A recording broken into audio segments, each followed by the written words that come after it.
Hello everyone, welcome back to Guide to Everything. In today's video, I'll show you on how you can enhance audio quality on Audacity. So let's go ahead and take a listen at this sample audio clip right here. We are going to improve this voice. Now, the first thing that you want to do is to simply select the clip on your time frame. And from there, you then want to click on Effects, click on EQ and Filters. And from here, you then want to simply select Filter Curve EQ. Click on Preset and Settings. Click on Factory Presets. And from here, you then want to select Bass Boost. Click on Apply. And right after, let's go ahead and navigate back to the same settings. And then you want to go ahead and select Treble Boost. Click on Apply.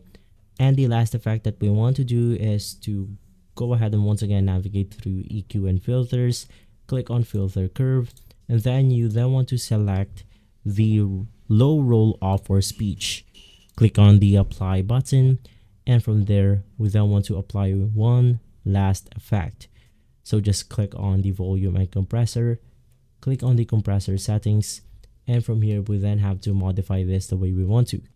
So in my case, I want my threshold to be at -12, my range at -40, my ratio at 2.1, and from there you can then go ahead and follow along. Now for attack, it's going to be 0.2 seconds, and for the release time, it's going to be 1 second. So if we click on the apply button, we can then go ahead and listen to our voice. We are going to improve this voice. And so, if this video has been helpful, leave a like, subscribe, and follow Guide to Everything for more videos like this. Thanks for watching.